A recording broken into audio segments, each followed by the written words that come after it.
Hola, ¿qué tal? Mi nombre es Laura Beatriz Montes de Oca Barrera, soy investigadora del Instituto de Investigaciones Sociales de la UNAM.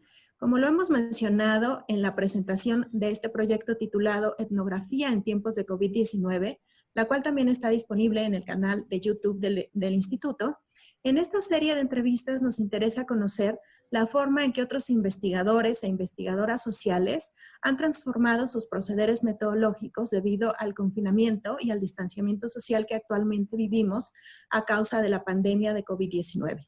En la entrevista de hoy nos acompaña el doctor Sergio Wisakovsky. El doctor Wisakovsky es investigador del CONICET en Argentina, es licenciado en Ciencias Antropológicas por la Universidad de Buenos Aires y doctor en Antropología Cultural por la Universidad Utrecht de Países Bajos. Sus investigaciones giran en torno a la generación de imágenes de futuro, concretamente sobre las experiencias de crisis, incertidumbre y la génesis de esperanza en el caso de acceso a la vivienda por parte de jóvenes de sectores medios en Buenos Aires. Su principal inquietud reside en estudiar cómo los conjuntos sociales afrontan e intentan manejar las contingencias, partiendo de los problemas vinculados a la construcción de la previsibilidad y la normalidad en la vida cotidiana. Le interesa indagar sobre el futuro en el presente. Esto es, las condiciones particulares en las que se producen situaciones de incertidumbre y a la vez formas particulares de esperanza. Su campo de estudio abarca escenarios tales como las situaciones usualmente definidas como crisis sociales y la producción de narrativas que confieren inteligibilidad a los eventos, así como el modo en que jóvenes de sectores medios de la ciudad de Buenos Aires y conurbano acceden a sus primeras viviendas a través del mercado de alquileres en contextos de inflación de precios. Indudablemente los temas de investigación del doctor Sergio Wisakovsky cobran gran sentido en el marco actual en el que nos encontramos. Ahí donde justamente el futuro se nos presentó y no supimos muy bien en qué momento estamos viviendo esta incertidumbre y este riesgo. Entonces, bueno, pues muchas gracias, Sergio, por estar aquí con nosotros en esta serie de entrevistas de etnografía en tiempos de COVID-19. La maestra Ana Carolina Gómez Rojas es quien va a hacer la entrevista. Ella es colaboradora de este proyecto y bueno, pues le doy la bienvenida y le doy la palabra.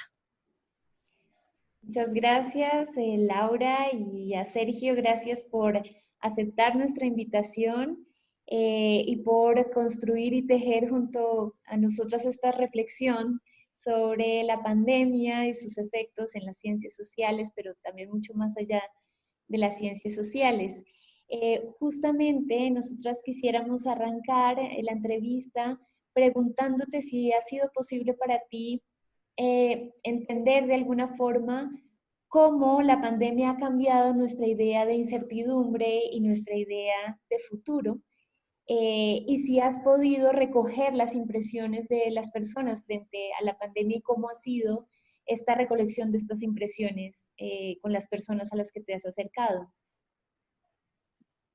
Bueno, ante todo, bueno, muchas gracias por la invitación, por poder compartir con ustedes mis experiencias que seguramente son en buena medida tentativas, que vamos imaginando, vamos desarrollando, vamos elaborando, al igual que lo hacen muchas investigadoras e investigadores en este momento en todas partes del mundo, tratando precisamente de, a través de una serie de preguntas que de manera bastante sorprendente tienen muchas coincidencias, son preguntas bastante convergentes en la mayoría de los casos, pese a la diversidad de los contextos. Tratamos de responderlas a través de procedimientos, de formas, que algunas de ellas han sido de algún modo más desarrolladas a partir de los estudios, por ejemplo, en las últimas 2 décadas tal vez, de lo que se puede definir como el mundo virtual o el mundo digital, o las nuevas tecnologías, etcétera, etcétera. Pero también el contexto en el que estamos viviendo, desde por lo menos noviembre en algunos casos, en el caso nuestro aquí en la Argentina y buena parte de América Latina, desde el mes de marzo, mediados, fines del mes de marzo, por supuesto hace que estos estudios acerca del mundo virtual, o el mundo digital, o de la comunicación a través de las nuevas tecnologías, tenga una dimensión completamente diferente. Ya no estamos hablando de una situación que se añade a lo que uno podría definir en términos muy, muy eh, eh, tentativos y cuidadosos como normalidad, sino una situación que, como bien lo has dicho inicialmente, ha alterado radicalmente nuestra cotidianidad, ha alterado radicalmente nuestra experiencia del tiempo, y esto hace que lo que tú planteabas, que es la problemática de la incertidumbre, se haga, como bien solemos decir, omnipresente. Es decir, eh, hay una puja continua que nosotros tenemos, y digo nosotros porque estamos todos y todas involucrados en esto, no hay una fuera necesariamente, por una continua definición de lo que es normalidad y previsibilidad en la vida cotidiana, lo cual es una tentativa que puede salir más o menos bien, ¿no? Más o menos bien. En algunos casos más mal que bien, en otros casos, pero esto dependerá mucho de situaciones muy específicas, muy particulares, que hay que analizar con mucho cuidado. En el el caso al cual yo traté de responder, fue precisamente por varias razones que puedo explicar, que puedo aclarar, fue tratar de entender estas formas de sobrellevar la situación que inicialmente definí como crisis. Crisis es un concepto complejo y que tiene sus problemas, eh, pero bueno, definido como crisis, o definida como crisis la situación, me presentaba a mí la oportunidad precisamente de estudiar a partir de una serie, digamos, de testimonios que yo fui solicitando, pero no solamente a través de ese camino, el modo precisamente en que la gente se las arreglaba con una suerte de desaparición o imposibilidad de imaginar el mañana, de no poder pensar, ya sea el mañana inmediato, ese mañana que quiere uno que se haga previsible, que uno sepa que se va a levantar a tal hora para hacer tal cosa y tendrá que viajar de tal manera a su trabajo, o cosas por el estilo, hasta cuestiones más sustantivas que tienen que ver con, por ejemplo, cuándo terminará todo esto, cómo me irá a mí, me contagiaré, no me contagiaré, qué pasará con mis familiares, con mis amigos, con mis seres queridos, qué pasará con mi trabajo, y toda una serie de preguntas sin necesariamente una respuesta. Y quiero decir, simplemente para terminar esta presentación muy general de lo que constituyó mi interés inicial, que también hay una necesidad, creo yo, no siempre visibilizada, que está relacionada con tratar de entender desde una perspectiva menos punitiva, sancionar menos, y no quiero decir con esto de abandonar una perspectiva crítica respecto a ciertas formas en que los ciudadanos de todas partes asumen y respetan las normativas sanitarias, sino que también hay una necesidad de tratar de entender tanto a quienes vemos como cumplidores de esas normativas, como quienes desde otros puntos de vista, las desafían. Entonces, creo que la perspectiva, sobre todo, de las antropólogas y antropólogos, en este punto es sumamente necesaria. Muy bien, justamente lo que hemos visto conversando con otras investigadoras e investigadores es que sí puede notarse en esta primera etapa una prevalencia muchas veces de los datos grandes y es muy importante dar esta otra mirada desde las ciencias sociales para comprender mejor lo que está pasando. Pero en este ejercicio de acercarse a preguntar cómo se está sintiendo la gente, cuál es la experiencia que está viviendo la gente, ¿qué permanencias has podido ver en la forma y en la mirada que se tiene desde la antropología y qué cambios se ven en la forma de acercarnos? Claro, yo si bien no sé si considerarme un experto en la temática del mundo virtual, pero creo que todos, o en una gran mayoría, todas y todos los investigadores e investigadoras tuvimos que rápidamente, en mayor o menor medida, incorporarnos a ese mundo. Y aprender. Y empezamos a manejar no solamente lo que ya manejábamos, sino a incorporarlos como la vía de interacción principal a través de las cuales damos nuestros cursos y intentamos, entre otras cosas, bueno, damos nuestros cursos, nos comunicamos con nuestros familiares cuando esto es posible.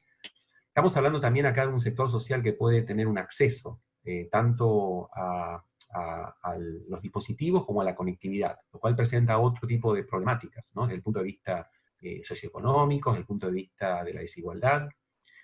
Eh, Ahora, teniendo en cuenta esto, yo lo primero que traté, y por eso esta breve introducción acerca de cuál es mi posición y cuál es mi situación, yo lo que traté es no de pensar eh, los procedimientos a través de los cuales iba a desarrollar mi trabajo como una suerte de etnografía degradada, ¿no? Como si la posibilidad de hacer trabajo de campo etnográfico estuviera imposibilitado por las condiciones objetivas que estamos viviendo, y entonces tenía que imaginar una suerte de trabajo de campo sui generis, virtual, con una serie de limitaciones conscientes, algo así como decía al comienzo, una suerte de trabajo de campo etnográfico degradado, y me pareció que esto no era un buen camino, esto no era un camino adecuado. El camino me pareció más adecuado era justamente pensar en esas condiciones que teníamos, no tanto como obstáculos, porque en realidad tampoco el trabajo de campo presencial es un trabajo o ofrece condiciones de apertura completa, absoluta. Estamos todo el tiempo condicionados, imposibilitados de acceder a ciertos ámbitos, a ciertos espacios. Eh, eh, Recuerdo ahora, por ejemplo, ese concepto de Antonius Roben, el trabajo de campo a la distancia o imaginación etnográfica a la distancia, ¿no? Pensada para justamente situaciones críticas como escenarios de violencia, por ejemplo, violencia extrema.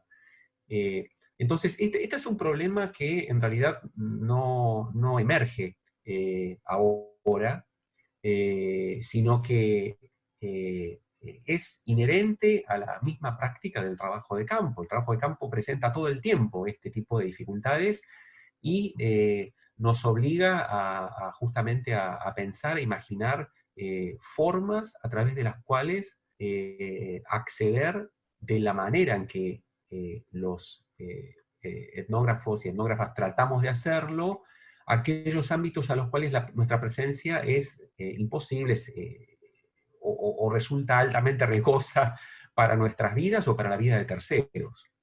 Entonces, esto es una condición, me parece, muy importante, ¿no? Porque si no, partiríamos de la idea de que el trabajo de campo presencial ofrece posibilidades ilimitadas y entonces eso lo perdimos, no sabemos durante cuánto tiempo, y ahora tenemos que conformarnos con una versión muy pobre, muy degradada, y en realidad esto nos impide pensar en lo que estamos haciendo, en los escenarios virtuales, o en los dispositivos, o en los recursos que disponemos específicamente, y aprender a aprovechar justamente de los mismos.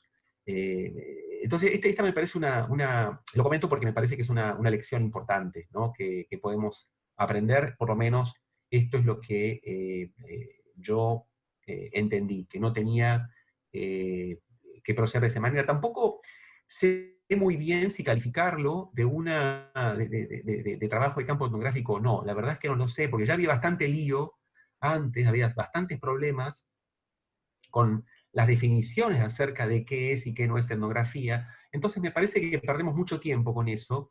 Yo creo que hay 2, 3, 4, 5 cuestiones importantes que hacen al tipo de conocimiento que hemos desarrollado y que se ha ido transformando a lo largo del tiempo, desde Malinowski para aquí, que hacen que nuestra perspectiva, nuestro enfoque tenga ciertas peculiaridades. Y este aprendizaje que nosotros desarrollamos de la vida social, al mismo tiempo que eh, eh, nos colocamos en esa posición de alumnos, ¿no? De continuos alumnos, de alumnos permanentes, de aprender a partir de nuestra inmersión, que no es solamente una inversión física, que es una inversión eminentemente de comprensión de los mundos que habitamos, los mundos sociales y simbólicos que habitamos. Creo que esos son aspectos que hacen a lo que podríamos definir como esencial de nuestro trabajo. Y esta perspectiva, además, no necesariamente normativa, no necesariamente enjuiciadora lo que, de lo que se nos presenta precisamente en esas esferas de comunicación. Lo cual no quiere decir que abandonemos nuestra postura crítica, que no tengamos una mirada respecto, por ejemplo, frente a los grupos que ponen en riesgo, en peligro la salud pública, frente a cierto tipo de movimientos como los hemos tenido en la Argentina en el curso de esta semana, que son fuertemente críticos y además ponen en duda la ciencia, la existencia de la pandemia, del virus, de las medidas sanitarias, etcétera, etcétera, ¿no? Esto es un movimiento de todas maneras global, que en mayor o menor medida está sucediendo en diferentes partes del mundo, pero quiero también recalcar este aspecto que como bien decía Franz Boas, no confundir una cosa con la otra, no podemos abandonar esta perspectiva crítica y saber dónde estamos nosotros posicionados. Entonces, esto como panorama general acerca de cómo nosotros nos posicionamos epistemológicamente, ¿no? Frente a esta realidad. Y saber además que, como decía anteriormente, nosotros no estamos fuera, es decir, vamos a comunicarnos con personas que o han perdido sus trabajos, o no los pueden desarrollar adecuadamente, su vida cotidiana está totalmente alterada porque tienen, por ejemplo, muy poco espacio en sus hogares, en sus ámbitos domésticos, los recursos económicos no alcanzan, pero tampoco son suficientes, por ejemplo, los dispositivos electrónicos para comunicarse, para llevar adelante, por ejemplo, las tareas de home office, etcétera, etcétera. Más todo lo que implica el riesgo de enfermarse o la posibilidad de estar cuidando a una persona que está enferma, conviviendo con personas enfermas. Bueno, toda una serie de cosas, de tareas, de problemas, de los cuales nosotros participamos, no estamos fuera de esos problemas. Estaremos angustiados, estaremos sobrepasados, estaremos también en muchos momentos desbordados anímicamente, caídos. Entonces todo esto tiene que ser incorporado, no como excusa, porque tampoco hay, digamos, obligación para llevar adelante esta tarea, por más que yo entiendo que en el caso mío yo me sentí, por mis temas de investigación, inmediatamente obligado eh, a tratar, les digo, aunque sea una mínima porción, una pequeña porción, a tratar de hacer una contribución para tratar de entender cómo son las reacciones nuestras en diferentes sectores sociales respecto a un escenario inédito, por lo menos para varias generaciones. Yo sentí que era imprescindible que, aun cuando no todos los días son iguales, aun cuando nos despertamos a veces bien, a veces mal, a veces con más temores, a veces un mínimo síntoma, un mínimo dolor de cabeza o un pequeño dolor de garganta ya nos puede poner en algunos casos bastante mal y preocupados. Entonces todo esto, si el famoso concepto de reflexividad tiene todavía alguna utilidad, podemos ponerlo en juego para justamente entender que estamos participando en una situación de plena igualdad, como pocas veces hemos visto en una investigación que es en realidad una investigación que nos tiene plenamente como nativos. Es una investigación que podríamos hasta redefinir esa vieja noción de la antropología en casa. De acuerdo, pues es que es extraño en términos de que no se da siempre esto de que todos nos encontremos ante una novedad tan grande, ¿no?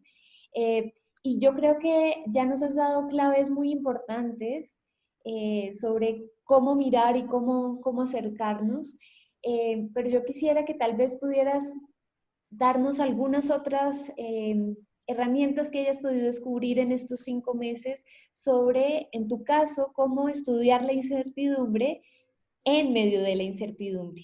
Está esta primera clave fundamental y es observar sin creer que lo que estamos haciendo es una versión degradada de la realidad, sino asumirla como que es lo que tenemos, es lo que estamos viendo, reconocernos parte de este proceso. Pero ¿qué otras herramientas epistemológicas también y metodológicas has podido tal vez encontrar en estos 5 meses al observar la incertidumbre en medio de la incertidumbre? Empiezo centrándome en algunas decisiones que yo tomé bien al comienzo. Yo medité mucho acerca, estamos hablando de más o menos la última semana del mes de marzo, la primera semana del mes de abril, medité mucho qué hacer, cómo proceder, porque había varias opciones. Lo primero que a uno se le ocurre es hacer entrevistas, pero no solamente ahora, se le ocurre siempre, ¿no? Y uno permanentemente está, voy a usar la expresión, luchando con los estudiantes para convencerlos de que no es el mejor camino para empezar, ¿no?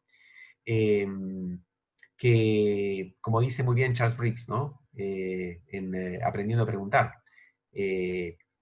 empecemos mejor a través de una forma de observación participante, tratemos de observar, tratemos de asistir a las actividades cotidianas de un grupo, a sus ceremonias, a sus eventos, tratemos de conversar, más de esto y menos, al principio sobre todo, de entrevistas. Por supuesto que esta situación, con las limitaciones o las condiciones, para no hablar de limitaciones y no contradecirme con lo que dije al principio, invita fuertemente, porque parece una solución. Hacemos esto, por ejemplo, ¿no? A través de alguno de los sistemas de videollamadas, y parece el procedimiento más sencillo. Además puedo grabar, puedo, en fin, conservarlo. Bueno, ya lo podía hacer antes, pero ahora tengo una imagen. Entonces, parece como el camino más sencillo. Pero en función de algunos de estos recaudos que yo mencionaba, y también en función de pensar mi propia situación y la situación de muchas personas con las cuales yo quería empezar, porque había que tomar una decisión de cómo empezar, eh, lo que decidí como primer paso fue generar una red, ¿no? Generar una red, eh, y la red se genera como solemos hacerlo siempre, cuando sobre todo trabajamos con redes sociales que de alguna manera son bastante próximas a nuestra situación, a nuestra condición.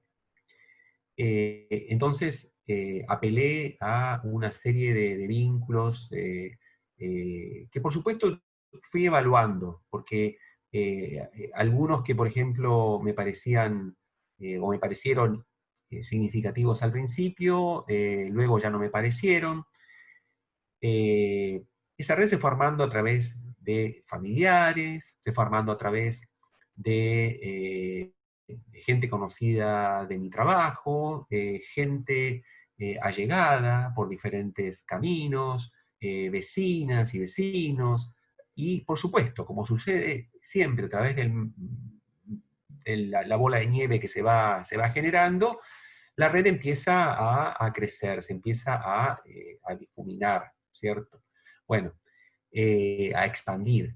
Y eso, desde cierto punto de vista, es muy bueno, desde el punto de vista de un investigador o una investigadora individual, es bastante problemático por las dificultades que tiene para controlar justamente la dimensión que puede adquirir, ¿no? De todas maneras, pude inicialmente mantener cierta cautela en cuanto a expandir mucho las dimensiones de esa red. Y lo que hice inicialmente, porque en estos casos uno lo que trata de hacer es de eh, eh, generar una suerte de prospección, como de primera aproximación, a ver qué está sucediendo aquí, ¿no? Yo dije, esta es una de las vías que voy a elegir. Esto coincidió con los tiempos de cuarentena más estricta en nuestro país, ¿no? Esto también es un detalle importante, ¿no? Y mis preguntas en ese momento eran bastante básicas, bastante simples, ¿no? Tenía una dificultad, vamos a llamarlo cuestionario, que yo utilicé el WhatsApp para trabajar, porque me parecía que era, por un lado, la forma más rápida, por otro lado, era la forma que tenía mayor alcance, podía alcanzar más personas, más gente a través del WhatsApp que por otros caminos. Pero bueno, claro, al ser un cuestionario, aun cuando fueran la mayor parte de esas preguntas abiertas, tenía un riesgo muy grande, que es que, bueno, la gente te contesta la pregunta como la entiende, y yo no tengo posibilidades de repreguntar. Al no tener eh, presencia, al no tener la posibilidad de una interacción, no tengo posibilidades de repreguntar. Pero a mí me daba esa posibilidad de ver, bueno, ¿qué está pensando la gente? ¿Qué está interpretando de lo que yo le pregunto? ¿No? Entonces eran preguntas muy básicas acerca de cómo estaban pasándola con el aislamiento, cómo hacían las compras, cuestiones muy básicas de lo que era, por ejemplo, el mantenimiento cotidiano, la convivencia, ¿no? Y al final habría alguna pregunta, yo habría la posibilidad de formular alguna pregunta relacionada con las expectativas. Estamos hablando del mes de marzo, la gente pensaba que en algunos casos para el mes de junio ya estaría la cuestión controlada, pensaban que para otros para el mes de agosto, septiembre, ¿no? Bueno, entonces, esto fue lo inicial, que a mí me permitió, sobre todo a mí me permitió arrancar, empezar. Quiero decir que yo no sé si esto lo hice bien o lo hice mal, si fue la decisión más acertada o no, pero era una situación difícil, había que tomar alguna decisión, y esto a mí me permitía precisamente poner en movimiento mi trabajo. Quiero decir que yo pasé directamente, o sea, una vez que tomamos conciencia de la gravedad de la situación, mi proyecto, que es bastante reciente, el proyecto sobre el mercado de alquileres en el ámbito de Buenos Aires, lo dejé en stand-by y pasé decididamente, por lo menos empíricamente, a trabajar sobre estas otras cuestiones. Entonces, decía, bueno, esto a mí me permitió empezar, y había como dos alternativas, donde una de ellas era que la gente, que era la que yo prefería y sigo prefiriendo, que es que la gente deje mensajes de voz, que la gente simplemente hable, ¿no? Que la gente hable. La otra posibilidad era que la gente escribiese. Podía hacerlo a través del mismo WhatsApp o a través de un correo electrónico. ¿Cuál es mi evaluación de esta primera experiencia? Que se fue sucediendo, se fue repitiendo con ajustes. Posteriormente hubo otra, creo que hacia fines del mes de mayo, y hubo otra en el mes de junio. Julio y agosto todavía no. Junio y principios de julio. Agosto todavía no realicé ninguna. Pero ¿cuál es mi evaluación de esto? Que no fue lo único que hice, quiero aclarar, ¿no? ¿Cuál es mi evaluación? Bueno, en primer lugar que, por supuesto, uno está ahí supeditado a lo que, por un lado, se comprenda de lo que estás preguntando, ¿no? Lo cual ya es una cuestión interesante. También estás muy supeditado a las ganas y al interés de colaboración, por supuesto, como sucede siempre. Ahí uno se da cuenta quién está de algún modo respondiendo porque quiere ayudarte, pero casi lo hace como una especie de favorcito, y entonces contesta rápidamente, ¿no? Sí, sí, sí, sí. Y quién realmente, por ejemplo, tiene un papel distinto, asume un rol distinto, y entonces necesita ser escuchado o escuchada, ¿no? Y entonces desarrolla toda una muy interesante, y lo ha habido y sigue habiéndolo, reflexión sobre su situación, sobre los problemas. Ahora, por supuesto, ¿cuál es el problema mayor que se presenta con esto? O por lo menos uno de los problemas, porque hay varios. Uno de los problemas que se presenta es que uno no puede construir eso básico que es confianza, ¿no? Que te lleva justamente a cierto nivel de, digamos, de confidencialidad en relación con tu interlocutora o tu interlocutor. O sea, es lo que comentaba antes, el problema de la repregunta, pero es además esto, ¿no? Esto de poder establecer un vínculo de confianza que a uno le permite escuchar de otra manera, pero también preguntar de otra manera, y que a tu interlocutora y a tu interlocutor se les brinde esa posibilidad de confiar en ti, de tener confianza y contarte cosas que en un simple testimonio es muy difícil que se logre, y menos de una sola vez, ¿no? Entonces, esto es un problema que es muy interesante desde el punto de vista del aprendizaje nuestro. O sea, ¿qué necesitamos para poder avanzar? Pero hay otra cosa, y simplemente la adelanto por lo menos, bueno,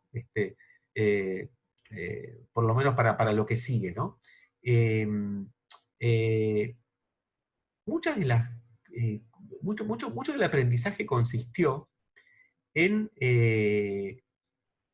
aprender a escuchar cómo, en su mayor parte, la gente que me ofrecía sus testimonios eran algo así como maravillosos o maravillosas cumplidoras de las normas sanitarias, ¿no? Entonces uno se va formando una suerte de imagen, porque por ahí yo conocía mucha de la gente con la que estuve conversando, estuve intercambiando testimonios, o recibiendo testimonios, mejor dicho.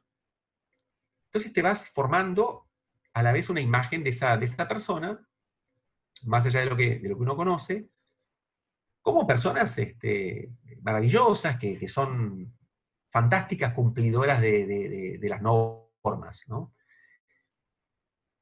Ahora, hubo otra manera de comunicación que yo espontáneamente empecé a practicar, que eran otras vías de comunicación. La comunicación telefónica, por ejemplo. Hablar, cada tanto hablar.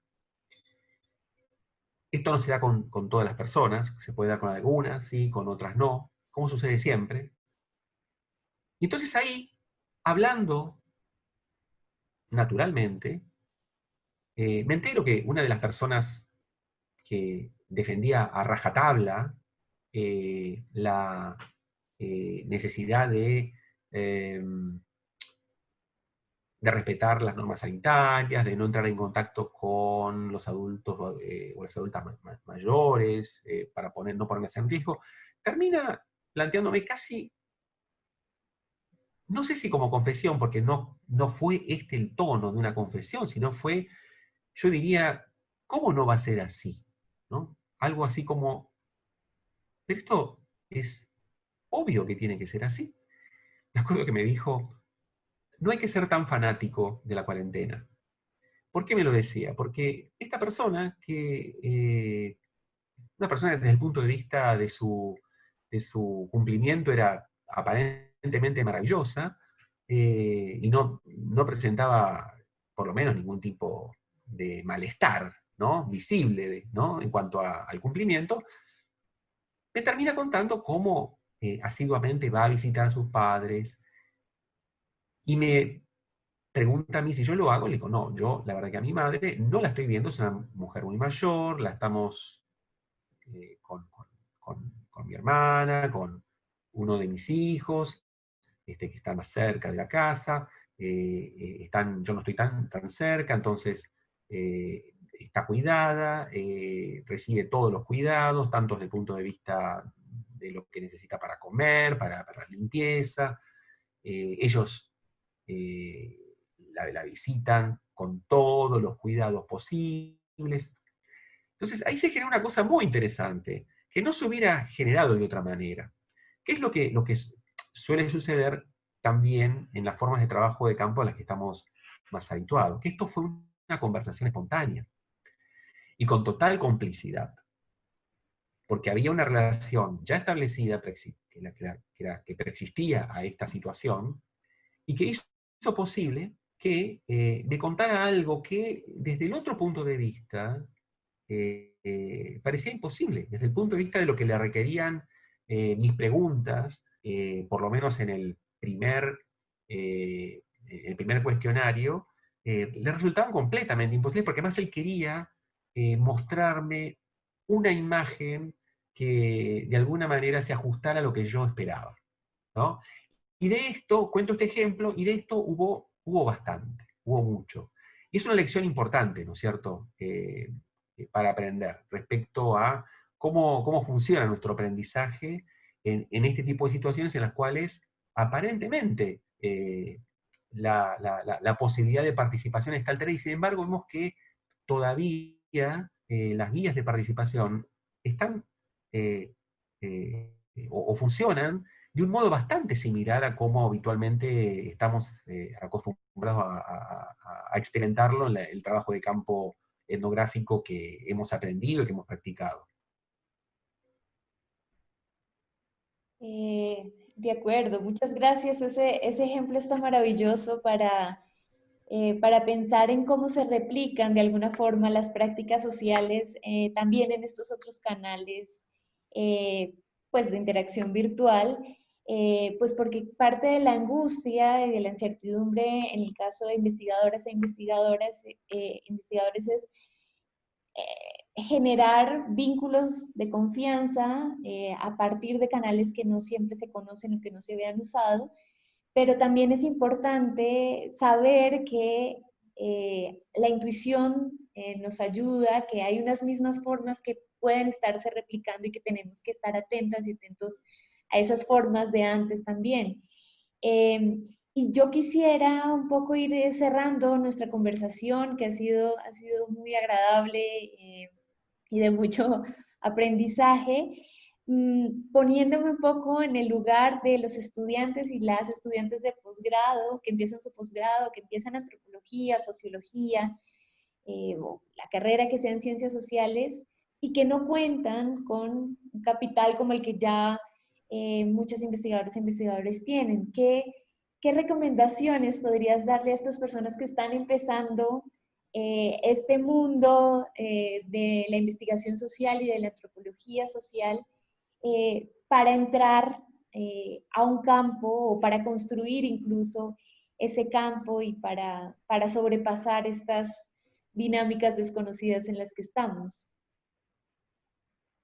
Hay un video que está en YouTube, en donde seguramente ustedes lo han visto, lo han compartido, de Daniel Miller, que cuando empezó todo esto, porque fue bastante al principio que lo puso, él lo grabó, lo puso en YouTube, y justamente se pregunta lo que tú dices, ¿no? Lo que tú planteas, que seguramente en ese momento muchos estudiantes están iniciando sus investigaciones de maestría o de doctorado, y bueno, y pasó esto, ¿y ahora qué hacemos?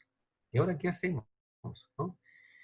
Bueno, hay muchas experiencias a lo largo de la historia de la antropología, de gente que ha perdido sus notas de campo, gente que no ha podido hablar con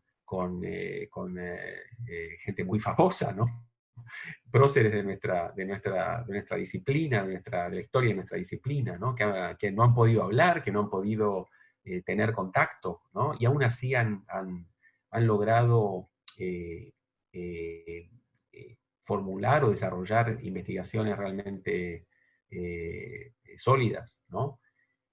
Como toda investigación, con sus problemas, ¿no? Todas tienen problemas. Pero yo lo que plantearía, lo que les diría, es que en primer lugar, más allá de que ahora tenemos el horizonte de las vacunas, ¿no? Eh, no sabemos exactamente cuándo, primero no sabemos cuándo estarán listas, porque todavía muchas de ellas están en la tercera fase de testeo, es un nivel avanzado, pero todavía no es el definitivo, y lleva, como sabemos, un largo camino. Eso lleva un largo camino, entonces, y encima de todo, primero serán los grupos de riesgo y será el sector salud, ¿no? Quienes habrá que inmunizar, y después llegaremos el resto, ¿no? Con todos los problemas que eso va a conllevar en cuanto al acceso, a la distribución, bueno, inicialmente la fabricación, ¿no? Bueno, hasta que llegue ese momento va a pasar mucho tiempo, bastante tiempo. Están hablando en forma optimista para mediados del año que viene, no lo sé, yo la verdad es que no lo sé, francamente no lo sé, pero yo lo que le diría, y por supuesto dependiendo mucho de cuáles son los temas de investigación que han elegido, porque posiblemente no todos los temas de investigación sean susceptibles de ser abordados de el mismo modo, por ejemplo, a través de los procedimientos que yo estoy contando, o explorando las redes sociales, o los medios de comunicación, internet, etcétera, etcétera, ¿no? Pero lo que sí entiendo es que, en primer lugar, yo no me resignaría, yo no diría no puedo hacer nada, postergo todo, postergo 2 años mi trabajo y cuando todo esto termine empiezo a hacerlo bien. No, estas son las condiciones, estas son las condiciones, veamos cuáles son los ajustes necesarios para poder llevar a cabo un trabajo de campo. Siempre estamos a tiempo de reformular, siempre estamos a tiempo de reorientar. Esa investigación, las investigaciones están siempre pensadas en función de no solamente de nuestros objetivos, sino de la factibilidad, que es lo que nos piden siempre. Es una parte de los proyectos que a veces contestamos de un modo completamente formal, pero que es muy importante, y nos damos cuenta precisamente en estos momentos, lo importante que es la factibilidad. Bueno, este es el momento para justamente repensar con directoras, con tutores, cómo podemos hacer lo que teníamos pensado hacer, y si lo podemos hacer, cómo lo vamos a hacer. Yo no caería en un pesimismo, no caería justamente en, por supuesto, ¿no?, atendiendo a las condiciones objetivas en las cuales estamos desarrollando nuestro trabajo, porque también hay que pensar en eso, ¿no?, en nuestro sustento, en cómo vamos a vivir, en cómo podemos trabajar desde nuestros hogares, eh, cómo no correr riesgos innecesarios para nosotros y para otras y otros. Entonces todo esto tiene que estar jugando, pero yo, si es posible de alguna manera resolver todas estas cuestiones tan complejas muchas veces, yo alentaría muy calurosamente a que pensemos en no postergar las cosas, sino en reorientarlas, en utilizar justamente todos los caminos que se nos ofrecen a partir de las tecnologías, a partir de la virtualidad, que seguramente por las edades de las estudiantes y los estudiantes resultan mucho más nativas y nativos de lo que puedo ser yo, por supuesto. Y por eso mismo creo que si tuviese que decir algo, diría, en algún momento allá por los años 80, 90, se habla mucho de las etnografías experimentales. Eh, y eso en realidad tenía un significado muy distinto, porque estaba muy vinculado a todo el giro textual, posmoderno, etc. Creo que estamos en un momento en el cual la experimentación etnográfica puede recibir un impulso muy interesante, justamente porque estamos viviendo condiciones totalmente diferentes, como dije en algún momento, a las que vivieron muchas generaciones, en este caso, de investigadores e investigadoras. Y estas condiciones, por supuesto, hacen a que, o hacen posible que nuestra imaginación se active, que nos arriesguemos más, que probemos más. Y este camino es muy interesante porque quienes tengamos la suerte de acompañar el proceso de investigación, de aprendizaje de nuestras y nuestros estudiantes, nos van a permitir a nosotros también aprender, a quienes acompañemos como tutores, como directoras, estos procesos. Y por eso digo, es una etapa que, con todo lo dramática, con todo lo negativo que tiene, también brinda estas posibilidades, ¿no? Entonces yo cerraría diciendo que es también una oportunidad. Es también una oportunidad para tratar justamente de explorar la posibilidad de llevar adelante nuestros enfoques, nuestras perspectivas en condiciones completamente distintas e inéditas. Sí, gracias, gracias Sergio. Sin duda todo lo que nos has dicho es muy interesante. Muchas gracias por los aprendizajes compartidos, por estas reflexiones que nos haces, por las recomendaciones que haces también a alumnos, a docentes, a investigadores. Varios de los puntos que fui anotando mientras tú nos platicabas tienen que ver con que, bueno, pues pensar que los retos frente a los cuales nos estamos enfrentando y la imposibilidad de hacer trabajo de campo no son nuevos, ¿no? Ya los teníamos desde antes. Otro de los elementos relevantes de tu charla tiene que ver con esta idea de que no estamos fuera de la situación de incertidumbre y de riesgo que se nos presenta en la actualidad. También esta idea de que estamos obligados como investigadores para hacer alguna contribución a este escenario inédito en el que nos encontramos. Otra de las recomendaciones que nos haces, que también es de gran utilidad, es utilizar la reflexividad, este viejo recurso de la etnografía y de la antropología, para pensar incluso nuestra propia situación, ¿no? La situación que estamos viviendo y pensarnos como nativos, en una suerte de antropología en casa.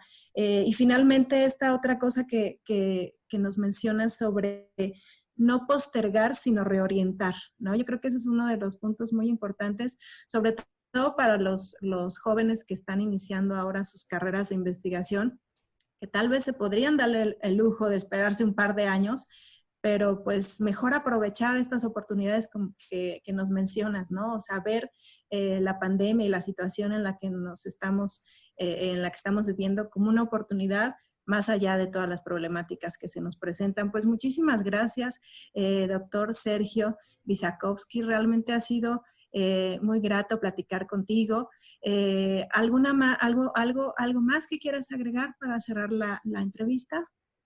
No, simplemente agradecer el interés que han tenido por este trabajo, que es totalmente exploratorio, también es experimental, es un aprendizaje y, bueno, además agradecido por poder ponerme en contacto con ustedes y conocer también sus preocupaciones, sus intereses, y bueno, también simplemente lo que reiteramos, que ya es una fórmula estos días, que se cuiden mucho, que Claro. tengan todo el cuidado para sí, para su gente querida, para todo el pueblo mexicano. Muchas gracias, Sergio.